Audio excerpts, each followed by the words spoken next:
In today's video, we are going to talk about why the message of Frankenstein is still so relevant and how it serves as a powerful warning for our generation.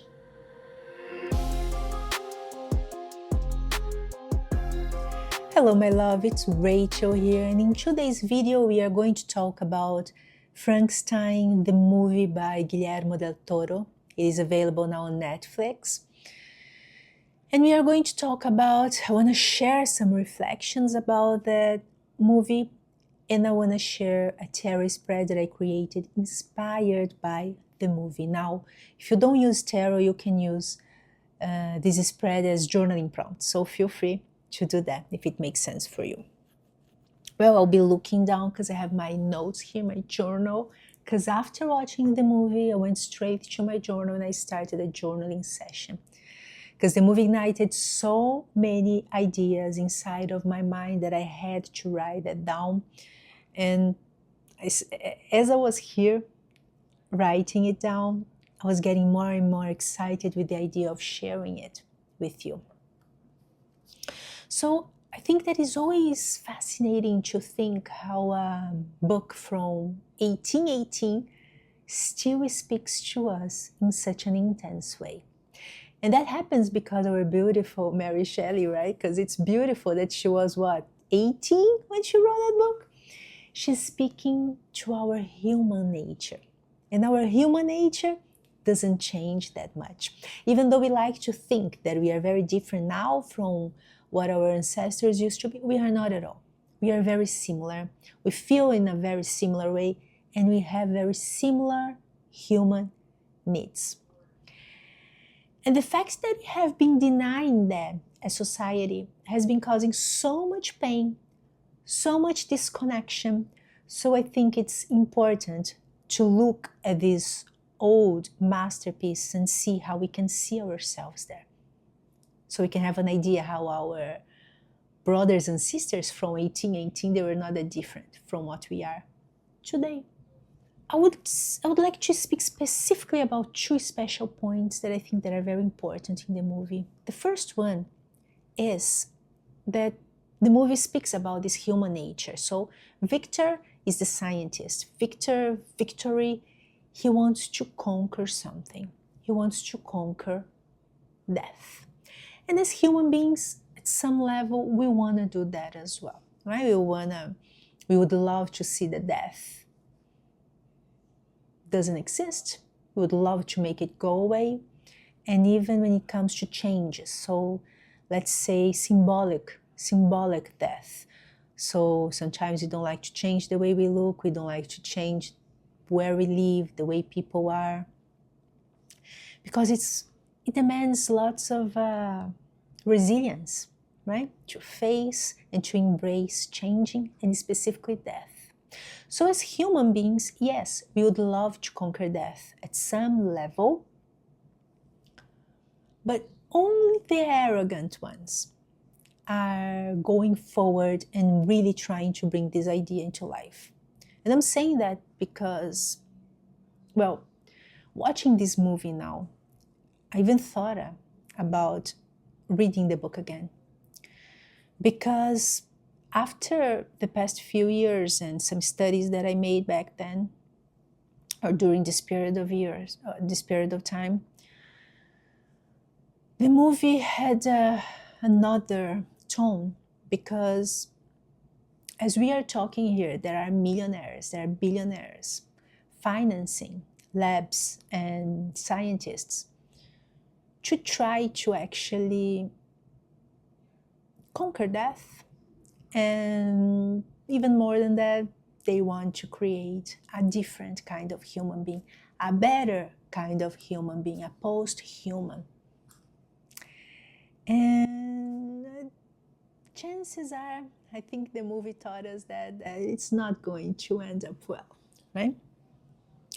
So I think that this is the first point about conquering death and about trying to manipulate things in a broader way, right? In this case, to be like God, and how dangerous it is. But I want to say as well that the same kind of idea based in controlling. It is the desire to control, which is a strong desire from our ego. Something that we live on a daily basis, as I said in the beginning, right? In our own death, in the death of people around us, in the death of symbolic death in our lives.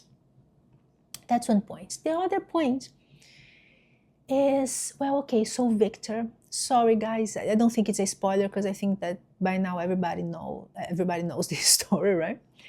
But Victor, he was very mistreated by his father. He had a cold, demanding, sometimes aggressive father. That father would reject him a little bit.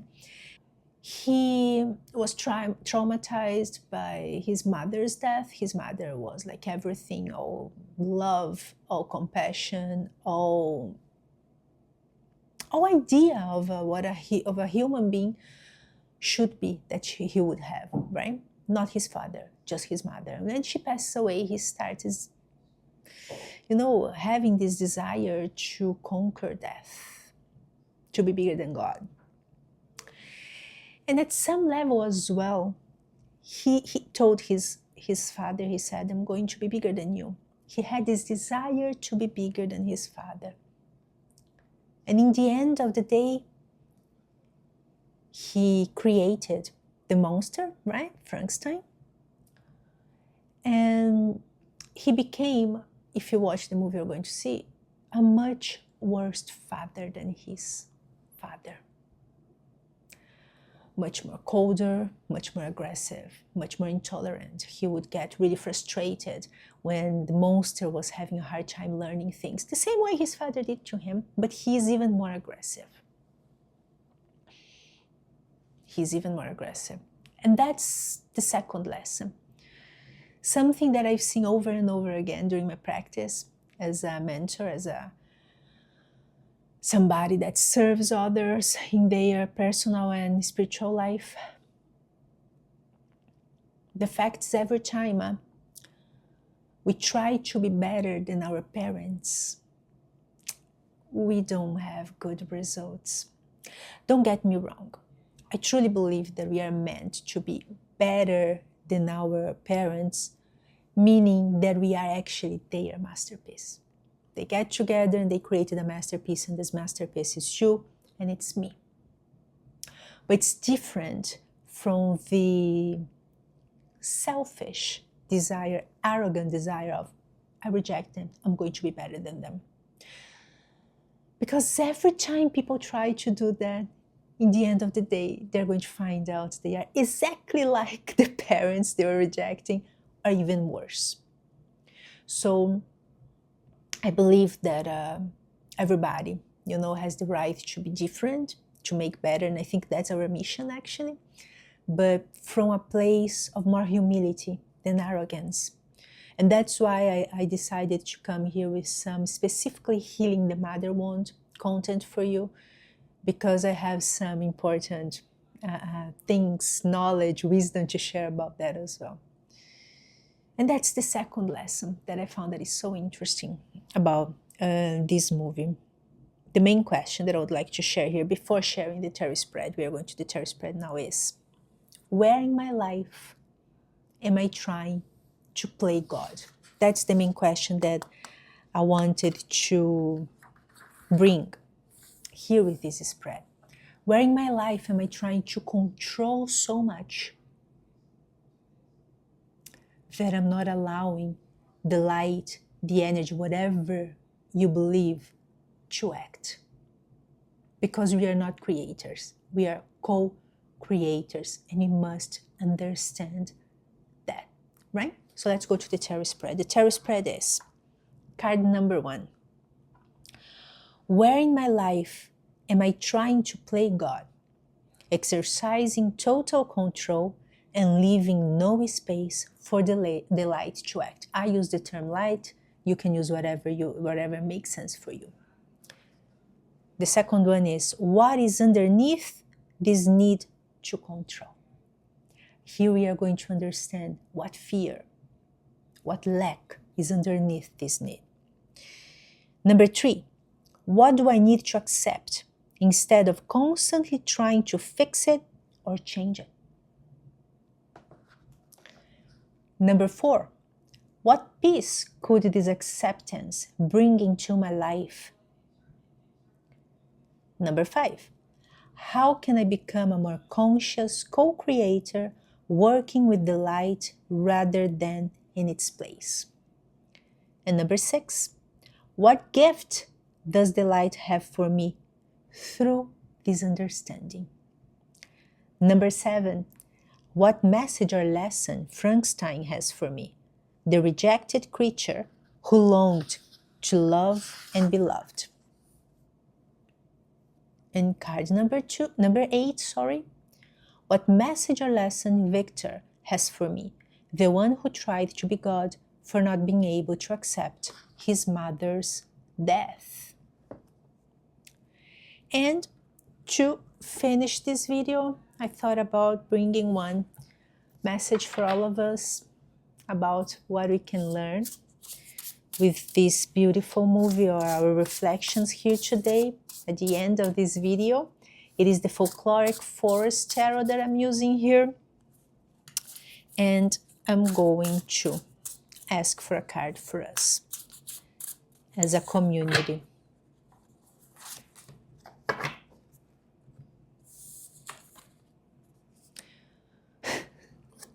So we have here the moon. Think that reflecting about this Frankenstein, the movie by Guillermo del Toro, is going to help us to see what is underneath the surface. It's going to help us to see our shadows. It's going to help us to access our fear, to access our need maybe to manipulate cycles in our lives and other places. Like, where in your life are you trying now to manipulate the time according to what you need or what you want, instead of respecting divine timing? Where are you trying to rush things or make things lower than they should be? And I think it is a lesson for us to learn to respect cycles. It's important to respect even our life seasons. You know, like sometimes people are 60, but they want to live life like they were 20. And something is out of compass there. Of course, you do whatever you want, but if we lived 60 years, it's important that we just not, that, oh, I just lived 60 years. No, what is the knowledge? What is the wisdom that I was able to accumulate during this period of time? So respecting cycles and respecting divine timing and finding out where our ego and our need to manipulate is taking place. Always thinking that we are always doing everything, thinking that we are doing the best we can. So the moon is inviting us to bring that to the surface, to the light, so that we can see more clearly how something that we are trying to do in order to avoid pain or to do something good is actually causing harm to ourselves. And as we talked in the beginning about those people trying to manipulate science in a way that is not very nice, how they're bringing this harm to society as a whole as well. Let's be more conscious. Let's be more responsible about ourselves, our lives, and everything we co-create. Let's be more responsible. I think that's the final thought that I would like to share. If you're still here, thank you so much for being here with me, my love. And I'm looking forward to hear your thoughts about the movie as well and about our reflection here. See you in the next video. Lots of love.